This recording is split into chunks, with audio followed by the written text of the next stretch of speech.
10 seconds, 5 seconds, start. Mr. Chairman, I think the Honorable Minister would have done well if he had explained to the House the changes made by the Joint Select Committee in the bill. I think it is the duty of the minister when important changes are made to come and explain what is the real significance and import of those changes. Anyway, coming to the bill proper through, some important changes are made in many respects. I think that it needs to be improved.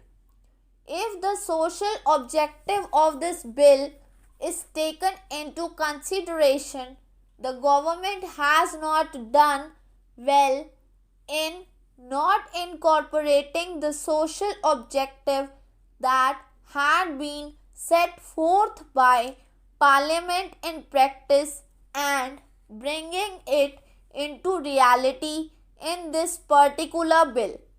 Sir, it is very necessary for us to profit from the experience of highly industrialized and advanced countries. At the same time, we cannot copy the methods that were involved by those countries. We cannot copy the principles that were evolved in an entirely different context and transplant them here. Trademark is a type of industrial property. The ownership of trademark has developed entirely in a different context in England, in America, in Australia, and other countries. When the capitalist economy was thought to be sacrosanct, when it was considered that nothing could be done against the ownership of a particular property, these principles were evolved. Here, when we have set before us the social objective of establishing a socialistic pattern of society, when we have decided to have, besides a heavy industry sector, a cottage industries sector and a small industries sector, it is perfectly obvious that we cannot transplant those principles and ideas without the necessary modifications.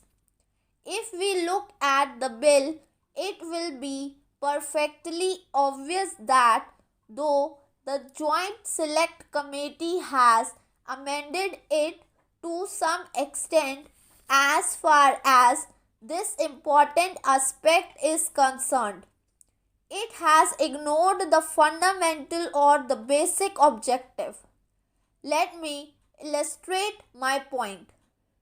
Here, as I have just now informed the House, our social objective is to establish a socialistic pattern of society. But we also envisage a heavy industry sector, a cottage industry sector, and also a small industries sector. Accordingly, we visualize production to take place not only in the big mills owned either by the state or by the big capitalists, but also in the cottage industries and small scale industries. Many attempts were made on behalf of the local industrialists to manufacture matches, but they could not withstand the competition. One of the weapons in the hands of those big monopoly companies is to use the trademark to browbeat these manufacturers and harass them. This is not the only measure to curb these big monopolists, these foreign monopolists. We should see that this particular trademark does not become a weapon in the hands of those big monopolists to browbeat the small industrialist. Sir, that devoted follower of Gandhiji and the present member of All India Khadi and Village Industries Board, Sri Satish Das Gupta, has brought out in his brochure, which I think was circulated to all the members of parliament, as to how these big monopolists are endangering the very existence of small industries, and that too especially of the handmade and cottage industries. So, when it comes to that, no specific effect has been made by the government to see that this particular branch of industries and the products produced by that industry are given due protection. When we brought it to the notice of the ministry that in order to protect these products of the cottage industries and the small scale industries, some specific provision should be introduced in respect of zonal registration. Our request was refused. It has been argued that since the provision has already been made for the limitation of this trademark to a particular territory, no necessity exists for this zonal registration. But if we examine this thing, sir, we can perfectly understand that the registrar has got the power to limit the jurisdiction of a particular registration to a particular territory. By that, the small manufacturer does not derive any benefit.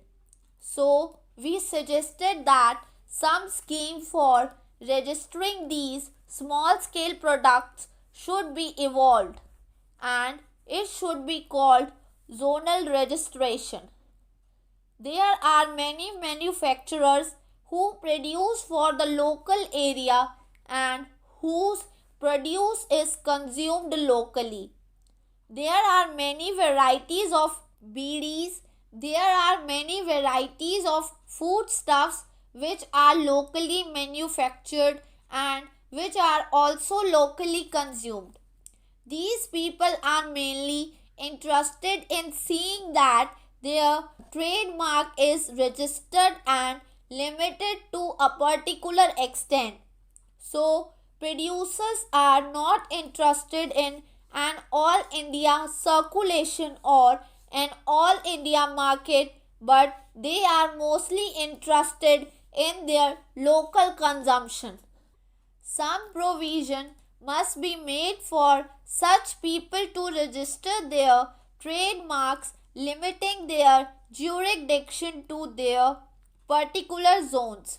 Then, coming to the question of jurisdiction, it has been stated that the jurisdiction should be extended to the high courts.